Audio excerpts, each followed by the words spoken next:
tell them check out the blog, bro. YouTube channel called MKO. It's pugilism, boxing algorithm. M stand for Marvin and Kevin's initials KO. Yeah. Ladies and gentlemen, we are the MKO Pugilism boxing channel. We're talking all things boxing. Right now, we've got a big one to talk about. Big one, massive one. Massive. And of course, make sure that you like, make sure you subscribe to the channel. Right. Every thumbs up helps, and yeah, all that stuff boosts up the channel. That's what we need right now. Exactly. And we're talking about now the two biggest promoters in this country, which are Frank Warren and Eddie Hearn. And recently, you know, I've seen some stuff like a poster done by Frank Warren and his media team, a press release, and Frank Warren has stated that he is willing to work with Eddie Hearn.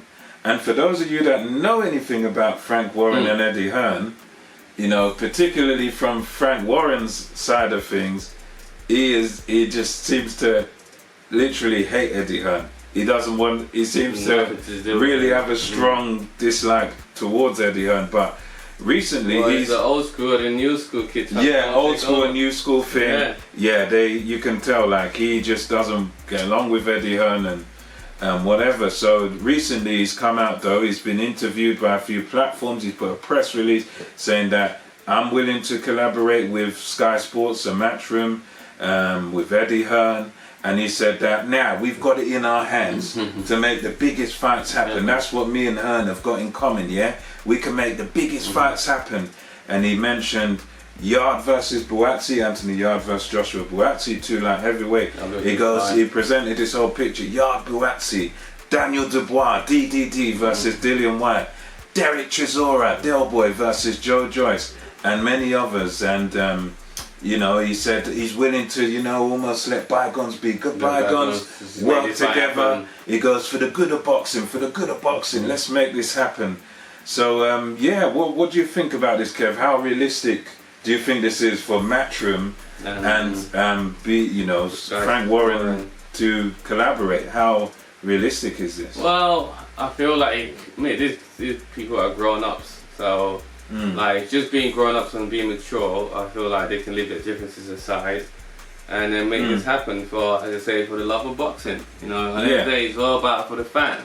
You know, so they need to leave like, you know, just that whatever grudge or whatever bitterness that they have aside, just to make the fan have a good fight. I mean, I would love to see Yard and Buatsi fight. Absolutely, I think of all of them, that fight I would like. That's the one that I think would be a good. Yeah, because you know what I mean. That would be a really good fight to see. So yeah, if they can make that happen by working together, yeah, I think it's realistic. Like, you know, it could happen if both parties make money as well. I mean, it's not no brainer.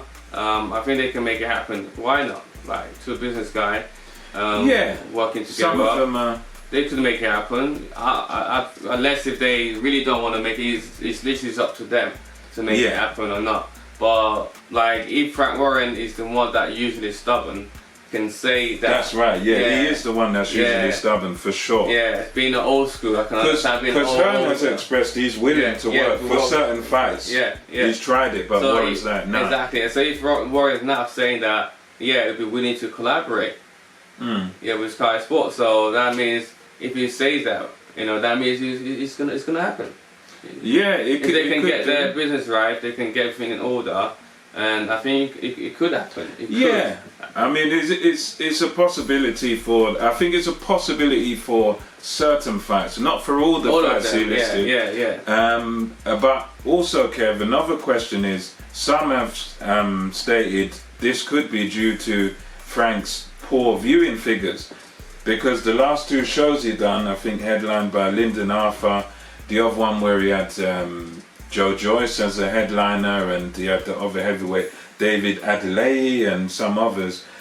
These have done in the very low thousands, only viewing figures of about 8,000. So his numbers on his last two BT cards, behind closed doors in the studio, have been quite poor. So could this be a reason? Because many are saying, well, he's been bitter towards Hearn all these years, and you know, this is desperation, this is a cry for help because he's done so poor in his numbers. Do you think that could be some sort of? That's a good question. Like I'm assuming like before he's probably Farrell's probably been doing low number for a while. Well, not on this level. I think just specifically these behind closed doors. Exactly. Cars. This is what I meant because now before people will go, oh, we want to go for a night out. Let's go watch a boxing match. Yeah. So people will turn up buy tickets. Yeah. So that was support. That was helping. Was balancing things out. But now that it's all of viewers online. It's everything's online now. That if you're not well known, or boxer or well known promoter, Frank Warren is well known. We all know who Frank Warren is, but not everyone might know him around the world. You know. But what I'm saying is like if you're promoting a fighter that isn't well known or like your platform is not doing great, generating a lot of view online, you know, people watching from home. It's gonna be hard. You know, it's gonna be hard. You know what I mean? And I feel like that's one of the reasons why it's looking bad on his side now. That it's not generating more. Got more money because before we had the people that turned up to buy tickets to watch the fight live. That gate, it really does hit you in the pocket. When you ain't got that gate, that gate receipt is. And now you're just not. That's been taken away from you. Yeah, now. Completely and utterly. That's the carpet's been. Now you have to just rely on people purely just turning up online, tuning in and to watch your fight online. Yeah. And if you can't get that to happen, then you're gonna lose a lot. So and I feel like and Eddie Hearn doesn't have a problem with that. You know, having super problem with the zone, and the zone is all point of the zone is to watch fight online, to able to stream online. Exactly, like the Netflix of sports sort of thing. So and he's worked with someone like that, and then he knows how to target the online clientele and viewers.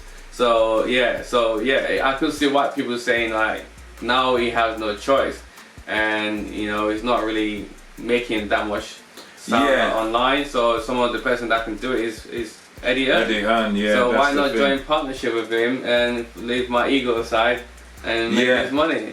So I can see why people are saying that. Yeah, because that seems to be the consensus. I can see why people are saying that. It makes sense for people to say that. And if I was Frank Warren, I would do the same too. Why not? If there's another question on that, Kev. What do you think that Frank Warren, stubborn, Frank, would be talking like this if his company was in Matchroom's position and doing better with a bigger platform, a bigger audience, and better numbers? Would he be talking like this? No, he wouldn't. You would be too proud. Yeah, I believe so too. He wouldn't be talking like that. He would be like, oh yeah, I want to collaborate with. No, he would just do his own thing and stick to his own stuff. Yeah. Because I don't think this is something that Eddie Hearn and Matchroom actually need. But one thing I will concede is that I think in a certain sense, boxing kind of needs this willingness to collaborate between the rivals. So I think in that respect, if we can get some of these fights, the Buatsi versus Yard and some of these other fights that are quite realistic, I think that in a way is a good thing. And we'll move on now to Eddie Hearn's response. And Eddie Hearn's response, I've even got fire emojis in my notes here because Eddie Hearn poured some cold water on this whole thing. Because when asked about it, Eddie Hearn said, that's interesting. He wants to collaborate with me now, does he? He wants to collaborate with me now, does he? Oh, it's very strange how I never got a call, never got an email. They didn't email me, they didn't call me. You know?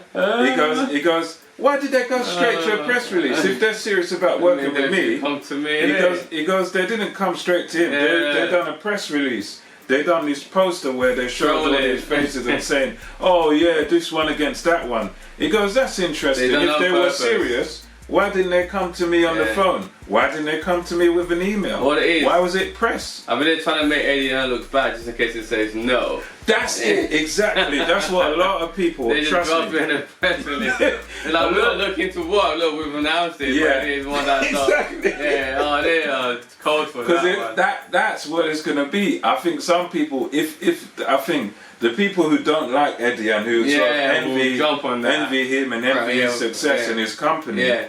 Because when you're successful, a lot of people do envy you. Yeah, that's right. And Hearn has got a lot of haters, so I think if he doesn't end up working with Warren in this, they might say, "Oh, look at him. He don't want the good of boxing and blah." Exactly, because that's what he said for willing to collaborate to bring boxing to the biggest fan. You know, the British boxing, so everyone the fan can enjoy it. So let's leave our differences aside. So we could work together to bring the fight to the fight fan. You know, that's what he said, and he said, "No, tell me you don't want the bets for boxing. You don't want exactly." That's what people are going to be jumping on that. He has set up a narrative there. Where, don't get me wrong, the matchups would be good for boxing, but Eddie Hearn, he's questioned the genuineness of this and of Queensberry Promotions. Eddie mentioned in his interview that he regularly gets Queensberry people setting up fake Twitter accounts from Frank Warren's camp. He said they even put legal letters questioning the certain safety aspects of the show, Fight Camp Week 1. So Eddie said that, listen, this guy's been trying to sabotage me. They've been sending legal letters and setting me up on Twitter and trying to sabotage his events. So Eddie Hearn said there's been this ongoing thing where they've been trying to get at him and trying to really interfere with his money here. So, but the interesting thing is Hearn still said that, listen, he's still open in spite of what they've done to him in the past to actually work with them, and he's still willing to to work with Warren in spite of this. But he pointed out that a lot of these matches that Warren talks about, such as Dubois versus White and Joyce versus Chisora, are unrealistic because he said Chisora is fighting Usyk, so why would you put up a poster of Chisora versus Joyce? And Joyce is fighting Dubois, meant to be in October, so why would that makes no sense. He also pointed out that Dubois and White makes no sense because number one, Dillian White has got a fight coming up this month, end of the month, 22nd I think. And number two, Dillian White is in line to fight Tyson Fury for the WBC, so he's the mandatory for that. So he was like, well, why? Some of these matches are ridiculous. Why would you even put that there? So, there is a bit of light here. Hearn said, he's willing to do certain fights, but only the realistic ones. And he said it will be further complications as to who's going to televise it. He was saying about, would Frank Warren be humble enough to let his fighters come over to Sky and do it on Sky? Because the reality is Sky's the bigger platform, Matchroom's the bigger company. So would Warren be willing to do this? And anyway, this is interesting. It is very interesting. In a sense, I do hope there is some collaboration with these guys with certain fights. Especially the well-known guys. I mean, some of the heavyweight ones are not really, realistic, but the Wayne one we do want to see is the Joshua versus Tyson Fury. That's the one we want to see. And of course, as you said, Yard versus Buatsi, we want to see that too. And there's other goodies on there, but anyway, that's anything more on that? Well, that's it for us, bro. And that's it, man. Guys, thanks for tuning in. Just please subscribe, like, and share if you can. So we all comment down below. Let's have a conversation about this. If you keep liking our videos and subscribing to it, then we can obviously bring you guys more new content. Indeed, 100%, definitely. Till next time. MKO Pugilism, over and out. See you next time.